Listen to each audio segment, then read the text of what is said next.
مثالی انسان۔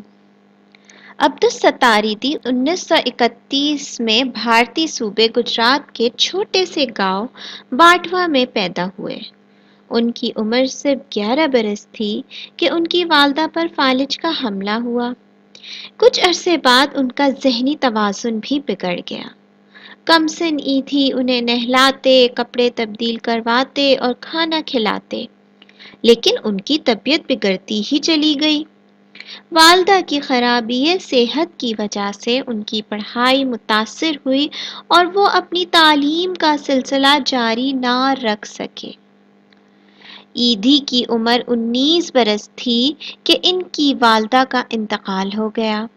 انہوں نے سوچا کہ نہ جانے ایسے کتنے لوگ ہیں جو ان کی والدہ کی طرح تکلیف میں ہوں گے اور ان کی دیکھ بھال کرنے والا کوئی نہیں ہوگا۔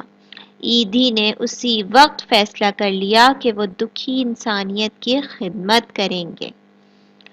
1947 میں قیام پاکستان کے وقت ایدھی کا خاندان ہجرت کر کے پاکستان آ گیا۔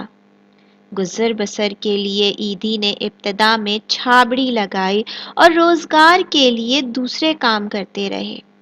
چند سال بعد اپنی برادری کی مدد سے ایک مفت دواخانہ قائم کیا اور فلاحی کام کرنے لگے۔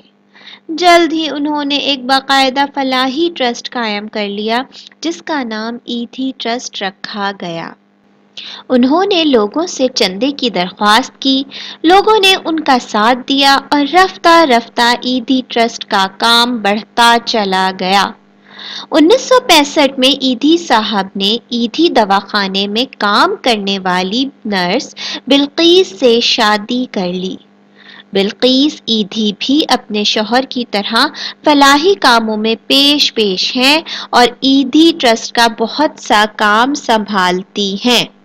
ایدھی ٹرسٹ کی خدمات کا دائرہ اس وقت پاکستان کے کونے کونے میں پھیلا ہوا ہے۔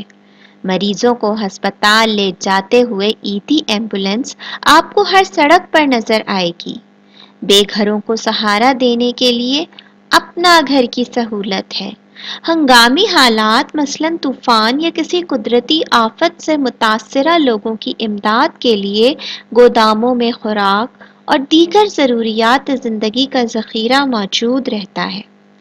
ساحلی مقامات پر لوگوں کو حفاظت کے لیے ایدھی لائف گارڈز موجود ہیں۔ خون اور دواؤں کو محفوظ رکھنے کے لیے بلڈ بینک اور ڈرگ بینک بھی موجود ہے۔ سرطان کے غریب مریضوں کے علاج کے لیے کینسر ہسپتال بھی بنایا گیا ہے۔ ایدھی ٹرسٹ گمشدہ افراد کی تلاش اور بچھڑ جانے والے لوگوں کو ان کے گھر والوں سے دوبارہ ملانے کی خدمات بھی انجام دیتا ہے۔ ایدھی ٹرسٹ اب ایدھی فاؤنڈیشن بن چکا ہے، جہاں 2000 سے زائد کارکن دن رات مختلف فلاحی کاموں میں مصروف رہتے ہیں۔ کروڑوں روپے کا لین دین کرنے اور دنیا بھر میں شہرت حاصل کرنے کے باوجود عبدالستار ایدھی ذاتی طور پر نہایت سادہ اور خدا ترس شخص ہیں۔ بدن پر معمولی لباس اور پاؤں میں سادہ چپل پہنتے ہیں اور 2 کمروں کے چھوٹے سے اپارٹمنٹ میں رہتے ہیں جو ایدھی فاؤنڈیشن کے ساتھ ہی واقع ہے۔ غرض یہ کہ عبدالستار ایدھی دنیا کے لیے ایک مثالی شخصیت ہیں۔